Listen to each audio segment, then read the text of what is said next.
So today's video, I wanted to give you guys just a life update. If you haven't been following on my socials, my dad died on Father's Day, and it's actually been 10 days now since he went to heaven.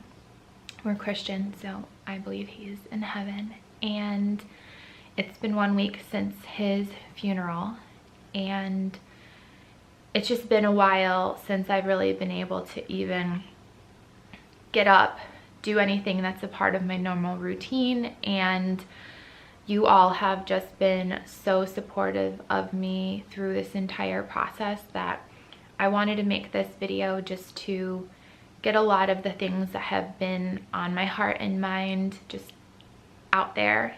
And I figured it would be cathartic, and I just have a lot of questions in case you've ever been in a similar situation, and I just really need support right now, even if you haven't been in a similar situation. And it's so weird for me to say that because I'm not a person that normally asks for any sort of help, but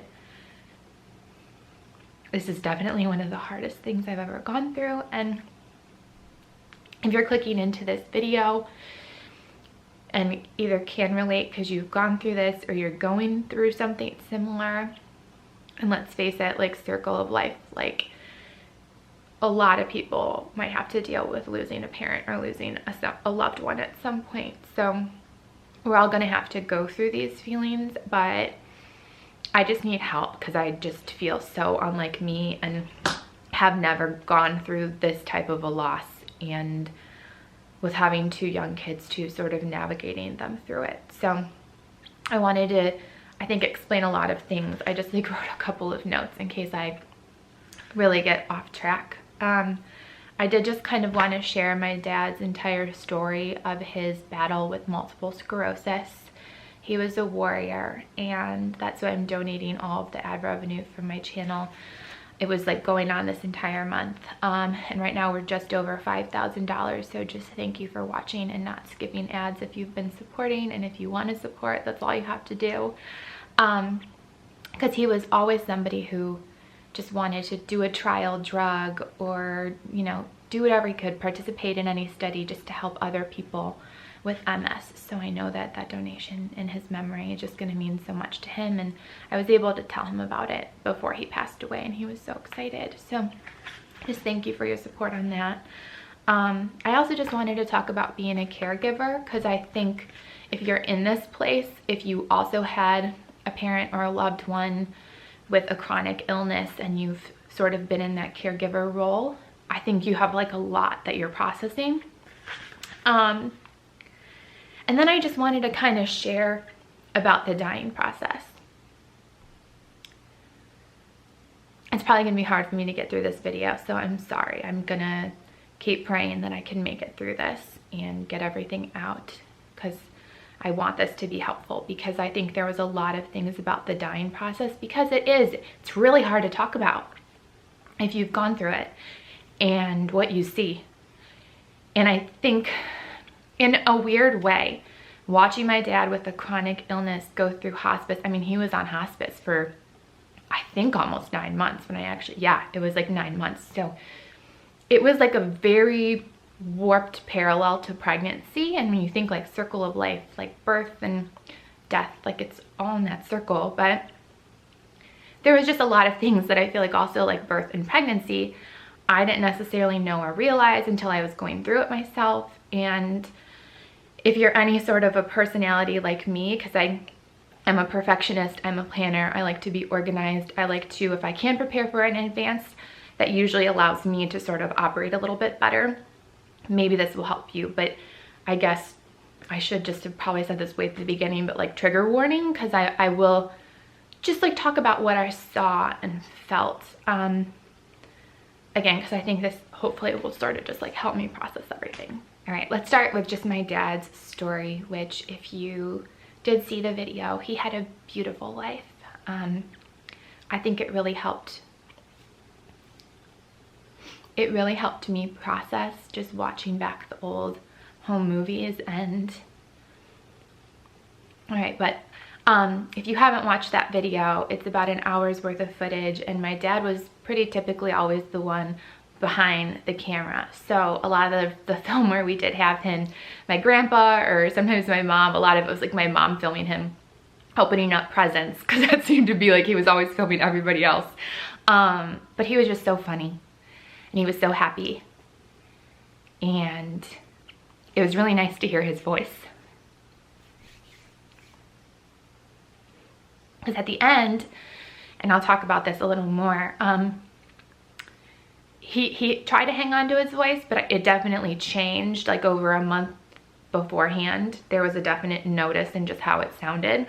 But it was just nice seeing him, you know, helping teach us how to roller skate or ride our bikes and up and moving around, because with MS, it progresses differently for everyone. He was diagnosed in 2005, that summer, and it was the summer I was actually going into my senior year of high school.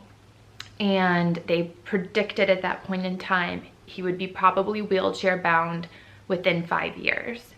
And he actually was not wheelchair bound. He used a walker for quite some time. He first used a cane, then he used a walker, and he was not wheelchair bound until he had an accident last summer. It was the end of July 2018.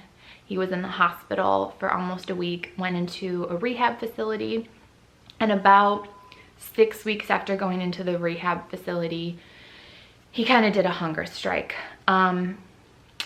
And I think everything I've read on that, it's because you feel so out of control. It's, you know, the same as somebody with an eating disorder.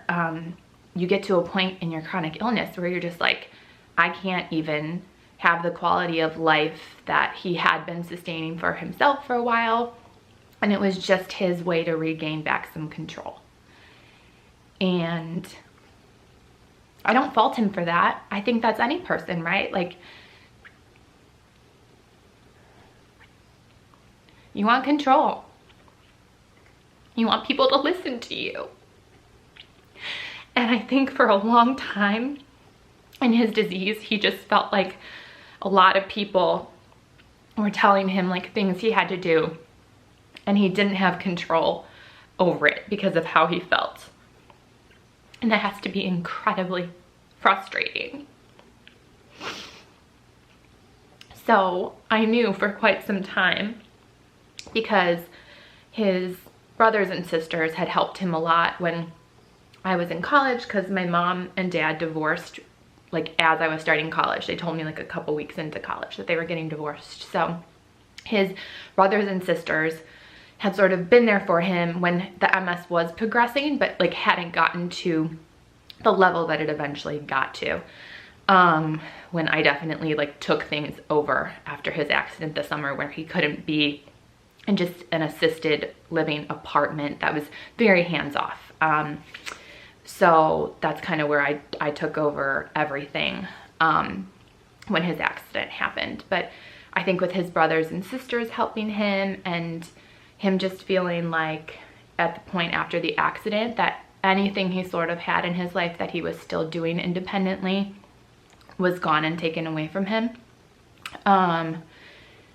He did the hunger strike. His kidneys started to fail. They called and said, you know, we're probably going to be rushing him to the ER if we're going to try to stabilize him with an IV, just to prevent him from going into the hospital again, because there can be a lot more infection and just risks that go along with that.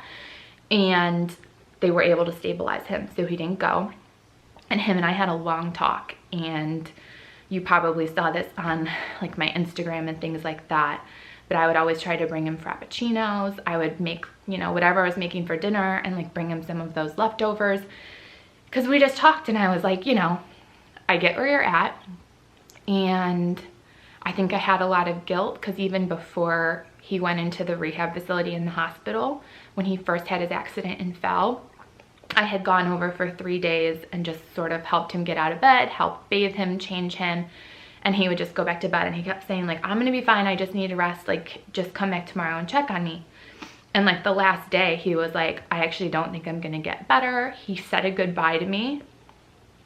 And that's when I called like my aunts and uncles, just to be like, here's what's happening, what do I do? And they were like, your power of attorney, you can force him into the ambulance.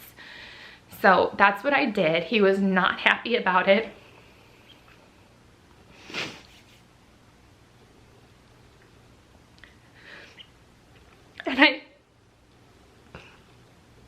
And I think at the end of the day, I made the right decision because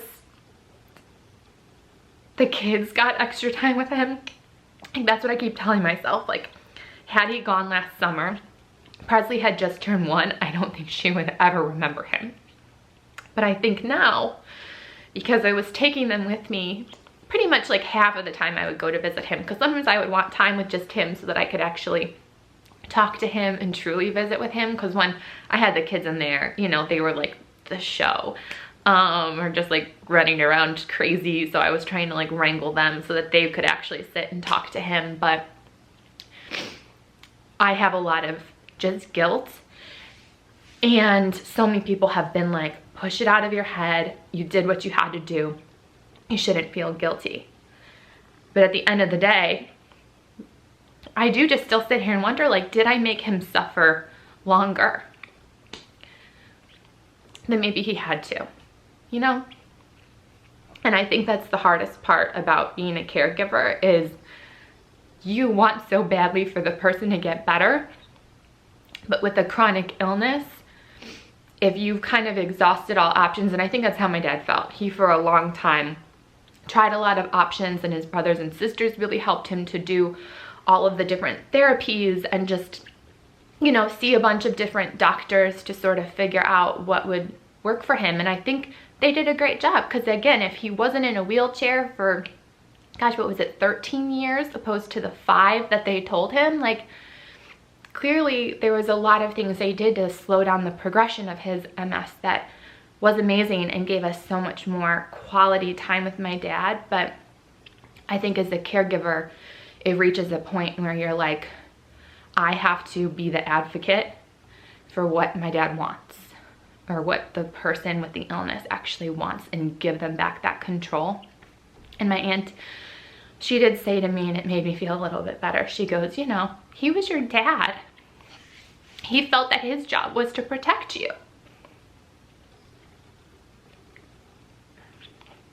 And he always did that. Because sometimes I don't think he shared with me how bad he was really feeling. So he did suffer through things just to protect me, to have more time with me, to have more time with my kids, to have more time with his brothers and sisters. But, you know, I think he shared with them a lot more than maybe he shared with me.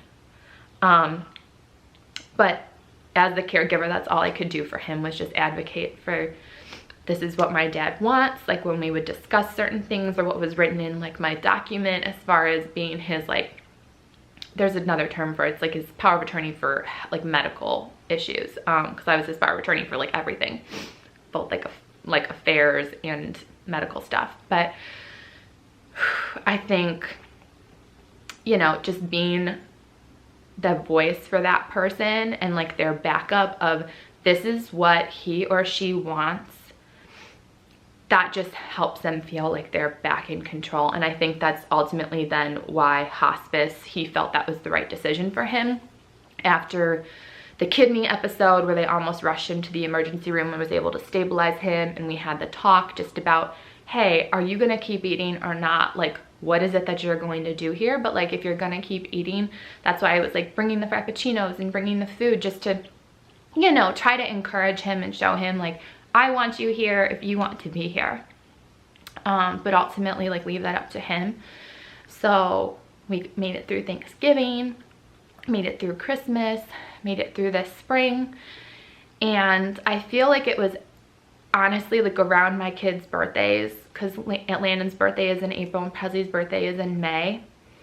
It kind of hit him, because we had the conversation of, he was at my like daughter's first birthday the year before, and that was actually like one of the last times before his accident that he like actually got into a car, because even before that he wouldn't want to get into a car a lot of times because he was worried about just like accidents with incontinence, which is like a big issue with MS, where again everything just feels so out of control.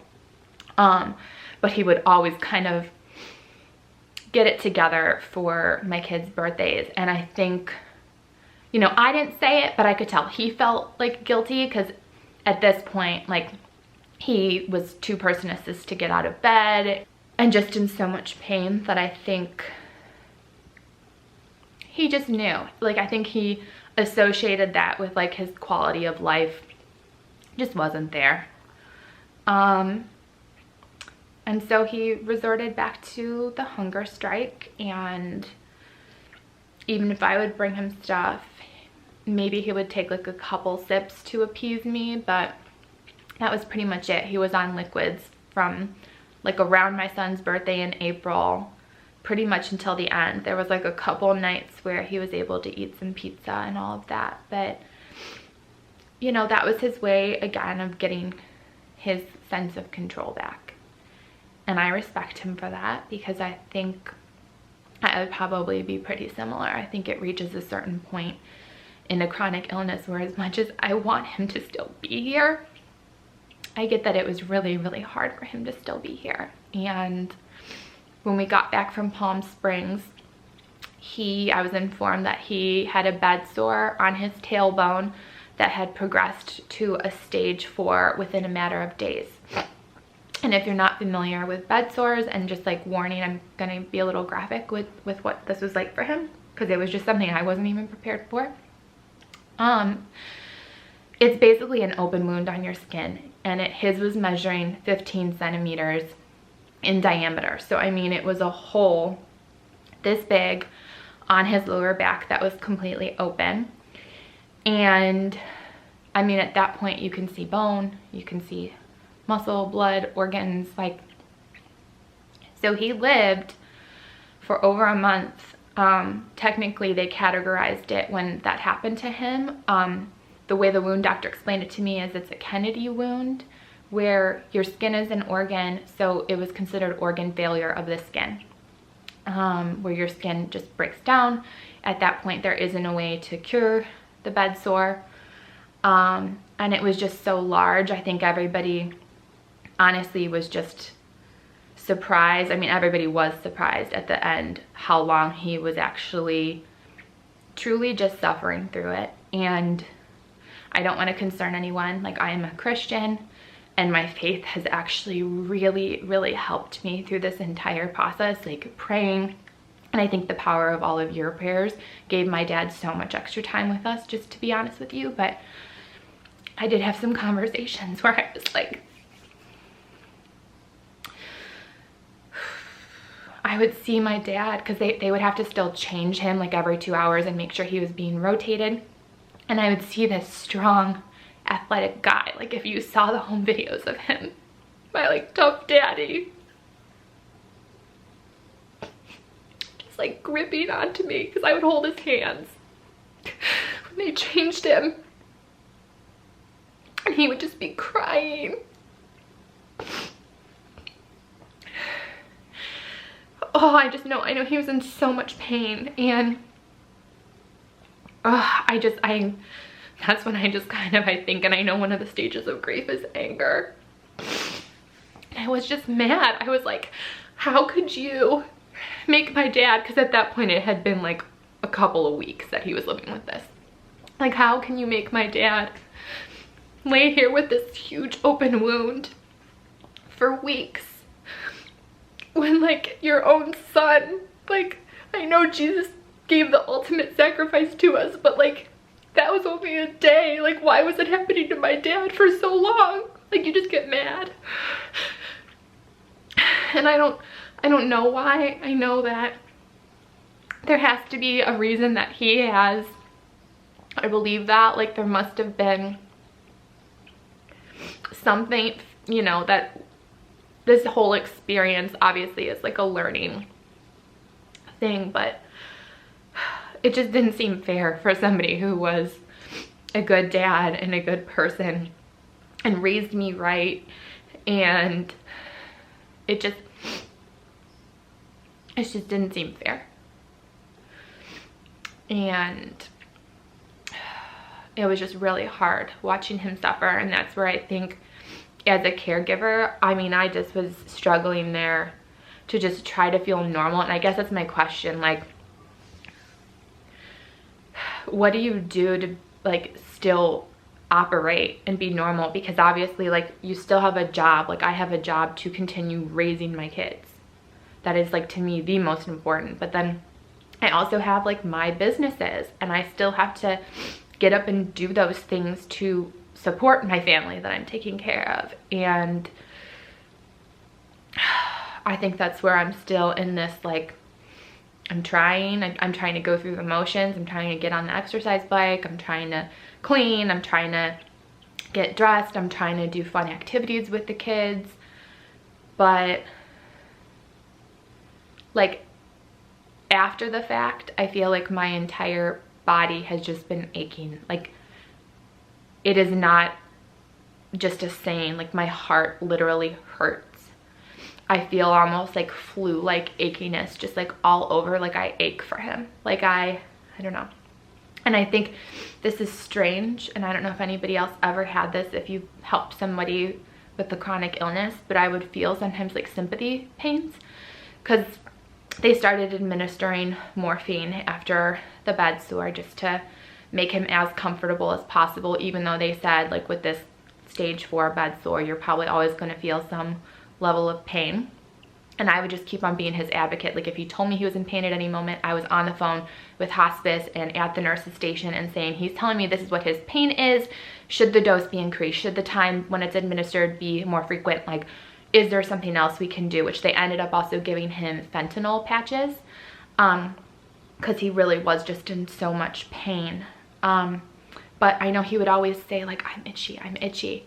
And there would be times, and again, I don't know if this was like in my mind or what, but I just have heard sympathy pains, like I would feel itchy, or I would feel like extreme back pain. Like, I mean, it wasn't there constantly, but like I just felt like I was feeling sympathy pains. Again, just my experience. I don't know if that was like in my head, or maybe if I truly did have like back pain from picking up the kids or something like that, and was just like connecting the two. But it was just something strange. But yeah, I think I asked that question about keeping your life moving because that was, I think, my dad's biggest saying. He would say over and over again, like, you can't stop living your life because I'm here. Because there was multiple times before we would go on a trip or a vacation that I would be like, I don't think I'm gonna go. Like, I would start to chicken out, and he would be like, no, like, you don't know what's going to happen to you. Like, if you're someday he was 67 years old, like, if you're someday laying in a bed when you thought you were gonna be exploring the world on your retirement, like, you're gonna wish you'd gone now. So I feel like I'm just gonna continue sort of living with that mentality. So that's at least like one thing I feel like I'm learning from all of this, or like I'm taking away from all of this. But I think that is, like, as a caregiver, that's where you have, whether it's guilt or anxiety or all of the above, because you don't want to leave the person and you want to really take good care of them. But you have to keep your life going, especially if you're that sandwich generation where, like, I have to keep my kids on their routine and keep raising them and like doing everything that I possibly can.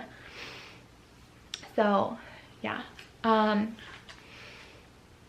Yeah, there was just so much guilt. Like, anytime I would do anything for myself, I would feel a little bit guilty, or like take an hour to go do something for me. I would be like, well, should I have just taken this hour to go see my dad instead? Like, if Adam was watching the kids or something like that. And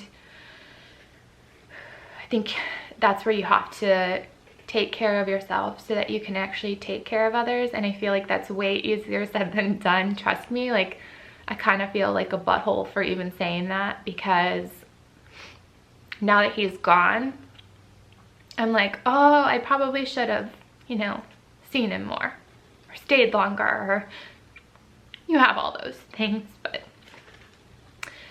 I also, at the very end, and this is kind of where I'll go through what I saw, there was a night where me and my aunt were the only two people left, and I think it was definitely after like 1 o'clock in the morning, and I was just like, okay, I don't know if he's actually going to pass tonight or tomorrow or when it will be. And And I was like, I think I just need to get a good night's rest so that I can actually like be present and here for him. And that was actually almost 24 hours before he actually ended up passing. So I just had to go home and sleep as much as possible and come back and be refreshed. But I think that's the other thing of like, if you're not getting enough sleep and rest to really be there for a person, like you have to do those things as hard as it is, because you don't want to do that, but like you should be doing those things for yourself. Looking back on it, and like that's what I would tell like Landon and Presley too, or any of my friends, even though like I would not wish this on anybody, and I hope nobody else in the world would ever have to go through this. Like if I could somehow wave a magic wand so that no one else would have to experience this, I would, but obviously it's just part of life. Okay, I'm gonna talk now because I feel like that was sort of my dad's story and just my bits of my experience as a caregiver. So I just kind of wanted to talk about what I saw about the actual dying process. Again, just because I feel like I need to like say it all, like what I saw. So just trigger warning, and it's just stuff I had heard a little bits and pieces from my one friend. You guys might know Micah, but she was an oncology nurse before she did YouTube, so she just told me some of what she saw, but that honestly was pretty much all I really kind of had in my head going into this, besides some of the stuff hospice had given me that pretty much said stuff similar to her, but kind of talked more about just the stages of grief that you might be feeling. So what I actually saw happen to my dad, I think, again, about a month before he actually passed, his voice just changed. So he had this beautiful, low broadcaster kind of voice, and he would actually MC like some of my mom's shows, or we were in Indian Princesses and he was always the MC of the car rally. Like he just had a great announcer voice. And his voice changed. So that's where I would say like around Christmas time I found these Hallmark books.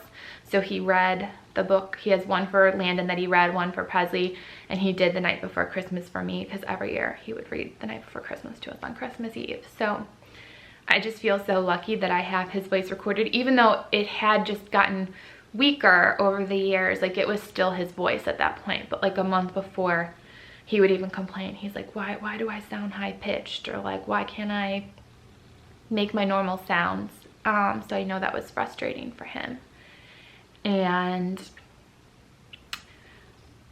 I think I also noticed just a lot more sleepiness. Like he was very, very tired.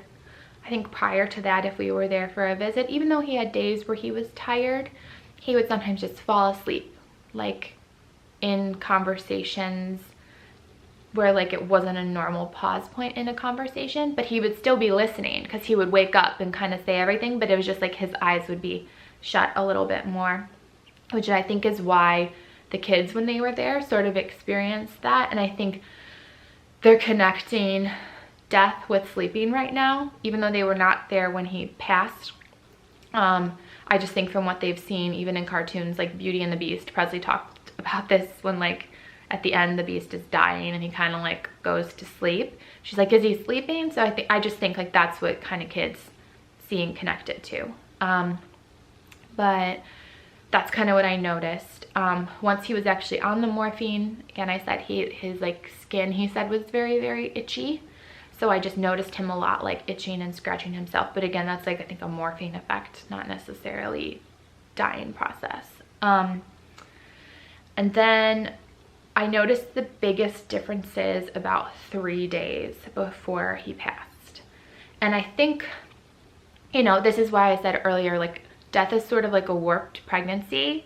And I think especially at the end, it's kind of like a warped labor, because it's like everybody's labor can be different and everybody's pregnancy can be a little bit different, and like how fast it progresses or anything like that. And I'll just say, I think my dad had one of the like longer progressing, because they told us they didn't think with the bed sore and like the skin failure, they weren't expecting him to live past Memorial Day weekend. Like all of my family who was out of town, like his one sister and my sister and his best friend, all came in that weekend, and he didn't pass till Father's Day. So I think he just was such a fighter, and he was still like so strong. Like my aunt was saying at the end, she's like, you know, I keep feeling his heart, and like his heartbeat is still so strong, despite the fact that then, you know, he lost his voice completely about 3 days before he actually passed.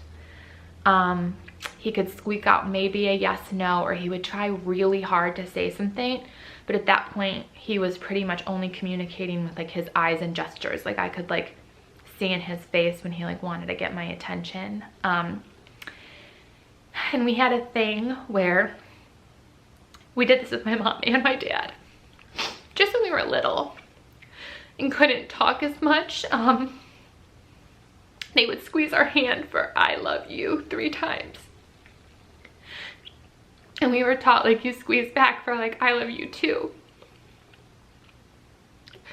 And I feel like, honestly, I think it was my mom who always said this to me, but she would be like, if anything ever happens to me and I can't talk, make sure you squeeze my hand so that I can still tell you I love you. But my dad knew that too. I mean, I think like they said it to each other.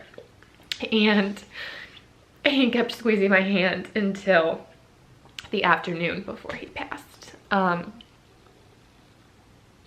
at that point was also when like all communication stopped. And my aunt had been in the room when both of my dad's parents had passed. She was the only one there for both of them. And she said that my poppy just kind of went to sleep. She said it was very peaceful and very dreamlike. And she said, you know, when he actually like took his last breath and like, I'm pretty sure she said like his eyes were shut, that he just still kind of like laid there and looked almost like rosy or angelic, and that it was very, very peaceful. But she said my grandma, when she passed, was like, I can't breathe, like I feel like I'm drowning.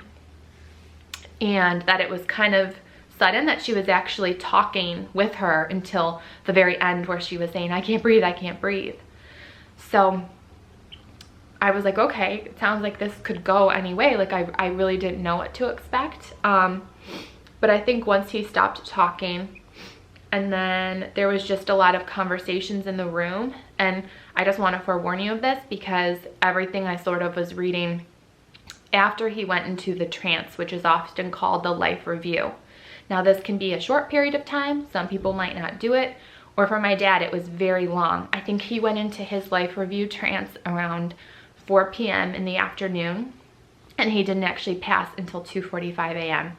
And he was in that trance the entire time. Now, some people, I guess, come out of this from what I was reading on some different sites, and they might pop out of the trance, say something if they have like unfinished business, and then they usually pass pretty quickly after that. And sometimes it can actually be like, I guess, exciting for family members, because they might think that the person is like coming back and going to be okay again. But it's usually just maybe to say something that in their life review that they, you know, feel bad or want to just apologize for, or end on a good note. So they'll like say something before they go. But once my dad went into it, he never got out of it. But right before going into that, there was just conversations in the room. And like, again, keep in mind, my dad at this point wasn't talking, couldn't really squeeze my hand anymore. And his hands had started to turn almost like a purpley kind of color, which that was one of the things that Micah, who worked in oncology, said. Like, she would start to notice patients' hands turning purple, and if like family wasn't there, they would like make sure the family got there pretty quickly. And his breathing at that point had just gotten a little raspier, just like shallower sounding breaths. And some conversations in the room, I think, because it seemed like he was like sleeping or resting, but I think he was overhearing. And he actually, right before the trance, said, I can't breathe. And it kind of made me think, I'm like, well, my aunt told me that this was what my grandma did. And I honestly think he just kind of started having a panic attack because of what he was overhearing. Because his skin got like really clammy and his breath got like really hard. It sounded kind of like he was choking.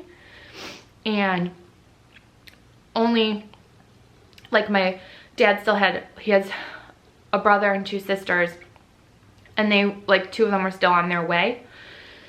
So we were just kind of like, you know, if he could be there with all of his brothers and sisters, I think that would have been really important to him. He was very, very close to them. So I was just like, oh, please hold on till they get here. And, you know, I just tried to calm him down and tell him to breathe. And just, you know, I actually asked to be alone with him because I think I knew he was upset by what was being said in the room. And I just like tried to calm him down, and I was telling him everything was okay. And at that point was when his eyes kind of rolled back and he like went into the life review trance. And once that happened, like he didn't talk anymore. He didn't squeeze my hand anymore. And as like the hours went on, like they say it's the death rattle, but his breath did become like, it was already shallow and raspy, but it did become more of a rattle. Like that's really the only way I think you can describe it. And there were certain points where it almost sounded like it was gonna stop. And then he would kind of start breathing again, but it would like slow down. So there was multiple times where my aunt, because at one point he didn't pass till 2:45 in the morning, I was kind of dozing in the chair because like I was on one side just holding his hand. Like all I wanted to be was like as connected to him as possible. But she was like, Brianna, like wake up, I think something's happening. And he sort of did that where I'm sorry, Coley's walking by and shaking. But he did that where his like breath kind of stopped for a second and then it picked back up again. Hi honey. Poor Coley, I feel like she's also just been like sleepier and worried because I'm sad all the time. But yeah, I think at the very end, it just his breath had really, really slowed. His heart was still beating though, again, like it just was still beating pretty strong. And my aunt was even like, it's really sad that his organs can't be donated, because she goes, I think he probably just had such a good heart. Which like even metaphorically speaking, he sure did. And when he took his last breath, he kind of looked surprised. His eyes were still open and like in the trance.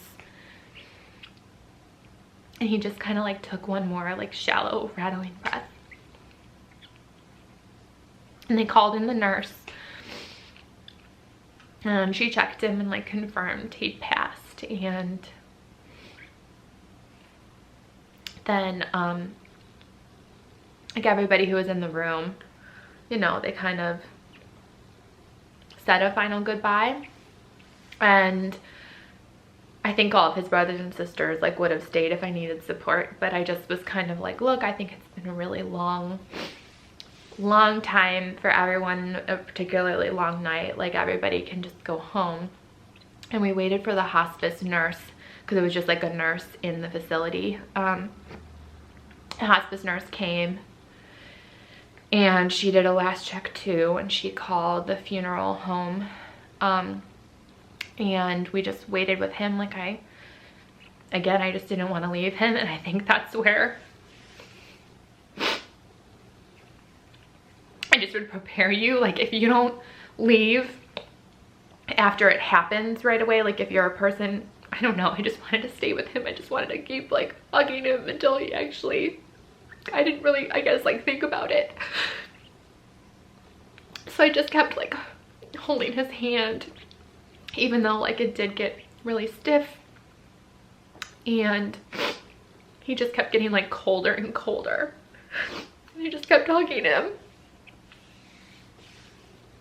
And once the funeral like person came to get him, like the hospice nurse was kind of like, okay, you've got to like get out. Like they didn't want me in the room or anything. And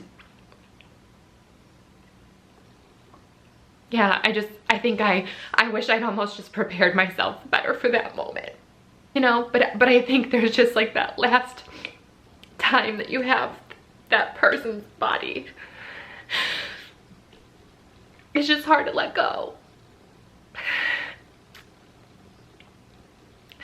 And you just have to, I don't know, maybe there's just not a way you can prepare for it, but yeah. Well, I guess I just wanted to share a couple of the questions that I've just been looking for, whether it's like Googling or on different blogs or that have just been in my head. I don't know if you've gone through this, like, was there a time when you were like, okay, like things kind of started feeling back to normal? Just because I think it would maybe help me or other people who are going through this. Also, just what helped you to process your grief, because I think I wanted to sit down and like talk about my feelings.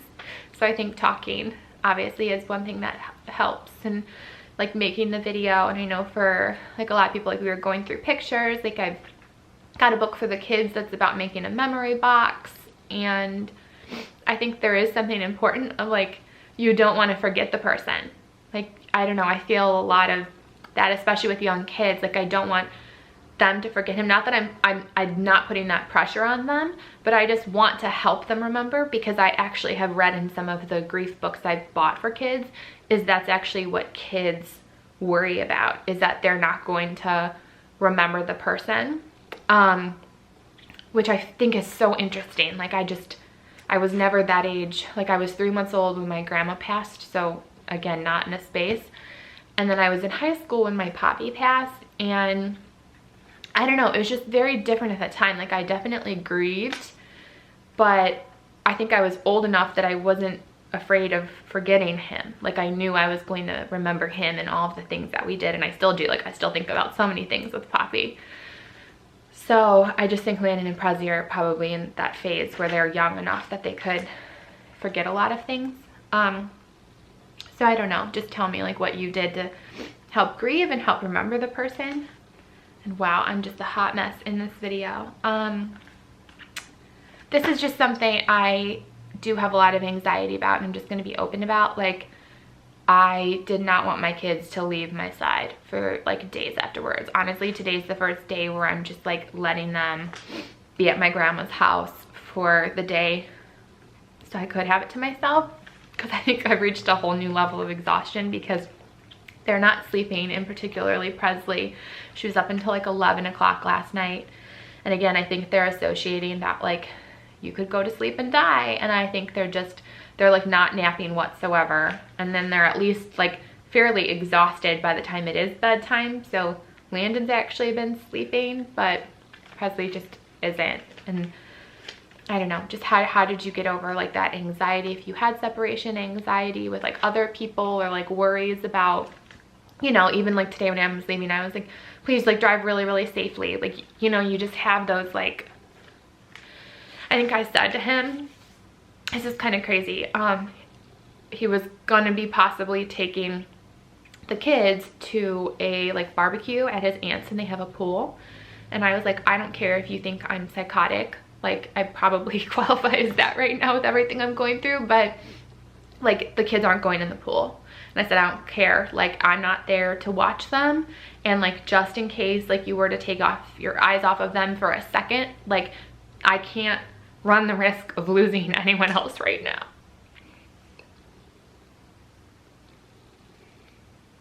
I don't know, I just wanted to share that because that's like the reality of this. Like, you're just kind of in a place where you're like, I cannot lose anything else right now.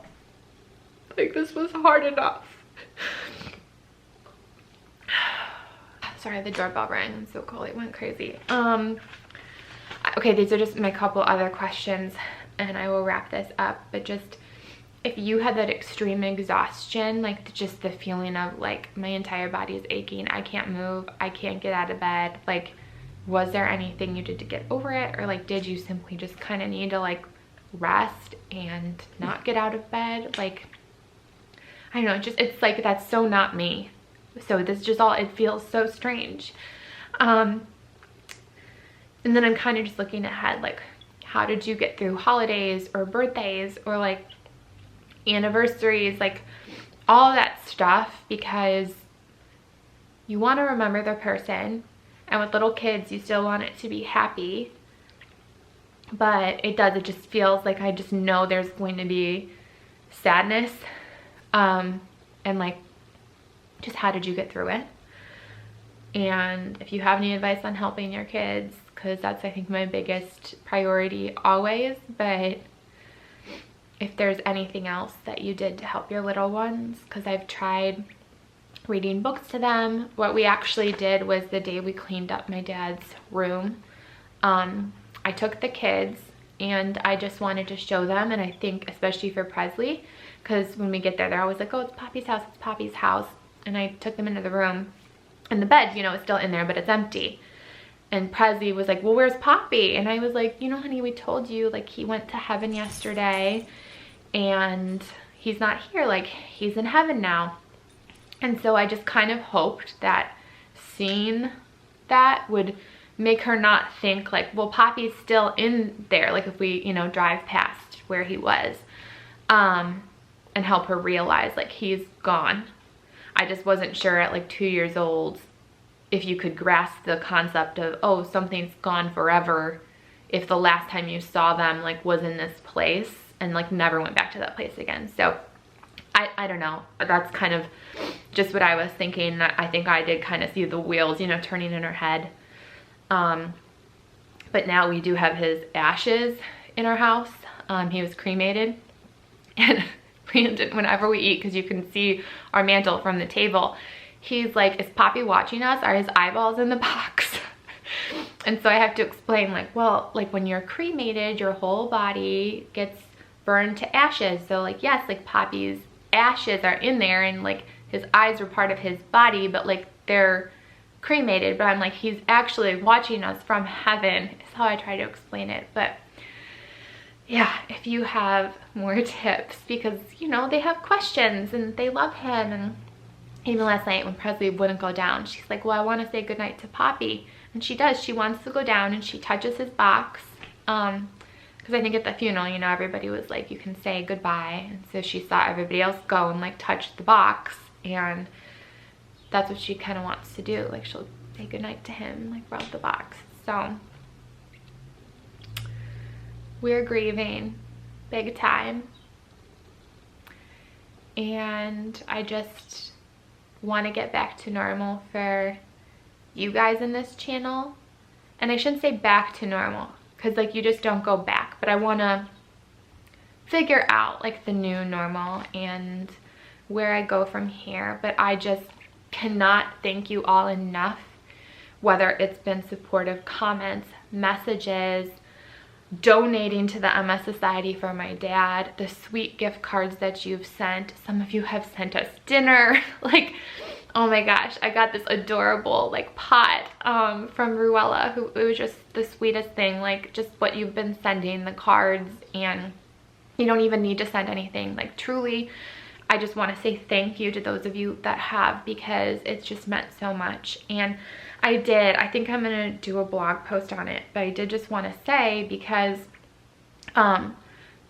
you know, in this process I sort of like realized like, oh my god, I actually do need to ask for help or accept the support. Like somebody was like, hey, I want to send you dinner, and I was like, just say yes, like don't say no. Like just say yes, because you actually do need that support. Like you need your family and friendship and support from your community, and this community hands down is like the best. Like I cannot thank you enough. But just in case, I'm making this list again, I'll put it on my blog, but I just wanted to say, you know, if other than flowers or donating things, or donating money, some of these things obviously they still cost money, but other things are just things you can do to like show support of somebody that has really meant a lot that I never thought of until going through this.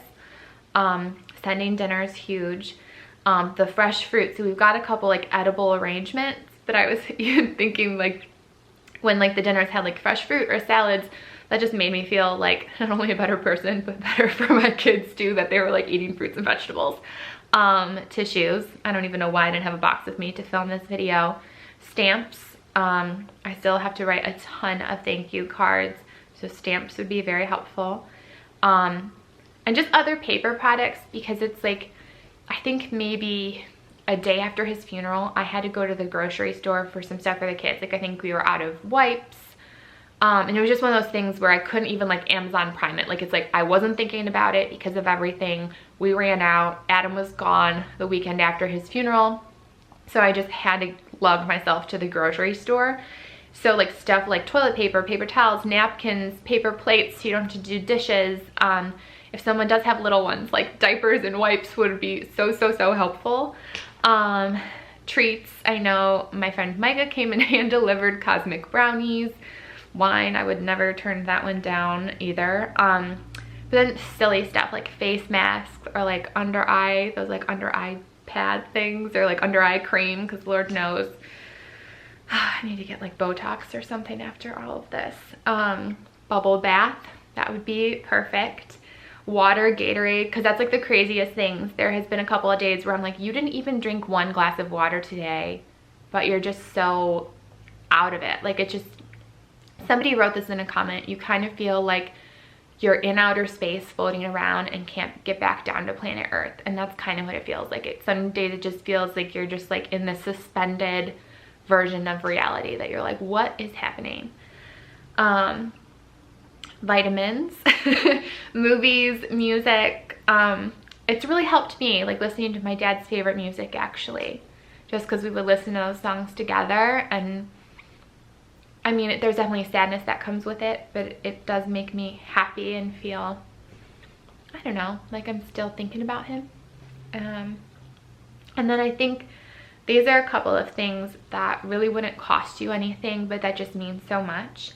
If you have any pictures, videos, or mementos of their loved ones, my dad actually had a friend who, it's because of him and his friend why my dad met my mom, but they were on a softball team together, and his friend brought a softball to the funeral. It was like the game-winning softball, and he got it because my dad threw him the game-winning catch. So all of the guys on the team had signed it, so like it had my dad's signature on it, and so I ended up getting like a special case for it. But like that was just something so special that he like brought to the funeral, and then like hearing that story. So that's the other thing, like if you write out a story of something you remember about that person, or just even telling them the story, like I just think hearing the memories about my dad for things where like I wasn't there, I just love hearing that. And then I think for the people who are still living, like it's really meant a lot to me to have friends and family like remind me like why I'm here and like why I matter. Because I think in all of this, like when you lose someone, one of the stages of grief like is bargaining. And I think you really do, like, there's a side of me that's like, I will trade places with you, Dad. Like, I don't want you to suffer, you know? So I think when you hear other people sort of remind you, like, you're here for this reason. And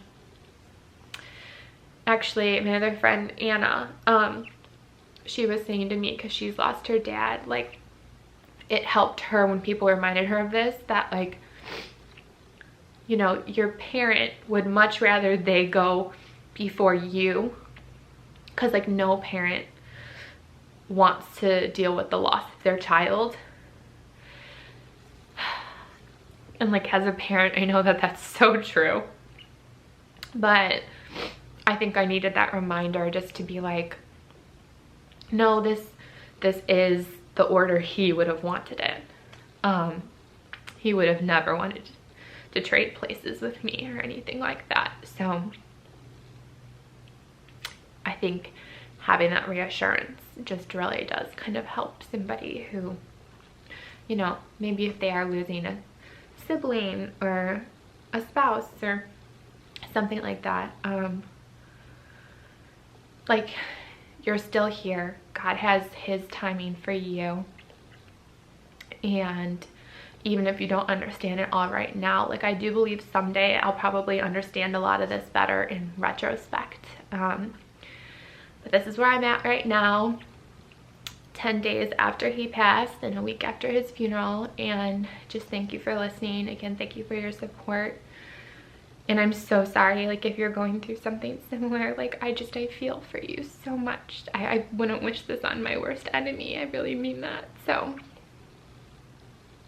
all right, I'm gonna end this here. Thank you again so much for your support and just being here for me. And I can't wait to get back to making some cleaning motivation videos for you, and if anything, in seeing all of those home videos that my dad, you know, so carefully filmed for us. I mean, there's just like hours and hours of footage, and I don't even have it all, but it just does inspire me to continue, you know, making videos to capture our kids' memories.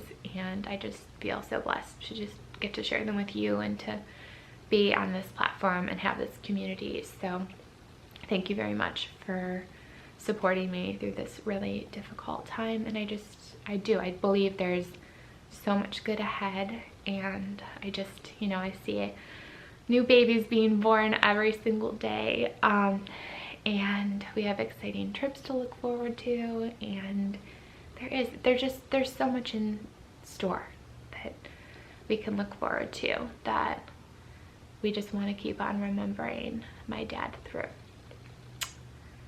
But thank you. I will catch you guys in my next video.